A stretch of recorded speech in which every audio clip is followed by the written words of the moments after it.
প্রতিবন্ধী কার্ড দেখিয়েও কাজ হয়নি।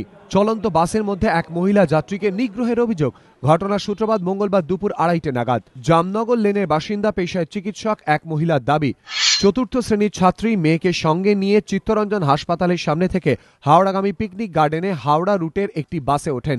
কন্ডাক্টর ভাড়া চাইলে প্রতিবন্ধী কার্ড দেখান মহিলা। তা সত্ত্বেও কন্ডাক্টর ভাড়া দিতে বললে শুরু হয় বচসা।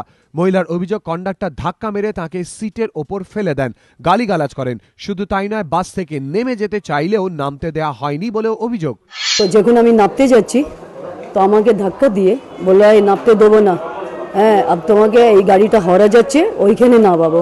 তো আমি বললাম, বাবা নামিয়ে দাও, আমার দেরি হয়ে যাচ্ছে, আর আমি কীরকম করে যাব, কার্ড তো দেখালাম তোমাকে বলে আমি যেরকম পাটা নিচে করেছি বাসে, আমার হাতটা টেনে একদম টানিয়ে দিলে বসিয়ে দিল। बोला अब जाने देगा नहीं, अब तुम बैठो, तुमरा ऐसा औरत लोग को ठंडा करेगा, हावड़ा में उतारेगा, वहाँ तुम बौड़ा के आएगा। মহিলার দাবি, বাস থেকে স্বামীকে খবর দেন তিনি। ফোন করেন লালবাজার কন্ট্রোল রুমে। পুলিশ তৎপর হলেও বাস ততক্ষণে হাওড়া পৌঁছে গেছে। হাওড়াতেও বাস থেকে নামতে দেওয়া হয়নি বলে অভিযোগ। ফেরার পথে ক্যানিং স্ট্রিটের কাছে বাসটি থামিয়ে মহিলা ও তার মেয়েকে উদ্ধার করে পুলিশ।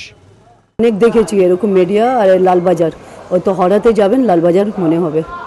ফের আমাকে, আমি সুগার পেশেন্ট, হার্ট পেশেন্ট, ফের হাওড়াতে এসে পুলিশ এসে গেল, ওকে নিয়ে এখানে এসে।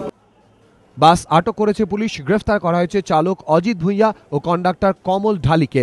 ধৃতদের বিরুদ্ধে 354 ধারায় নিগ্রহ, 341 ধারায় জোর করে আটকে রাখা ও 323 ধারায় মারধর করার অভিযোগে মামলা রুজু হয়েছে। রাজস্বী দত্তগুপ্ত, এবিপি আনন্দ, কলকাতা।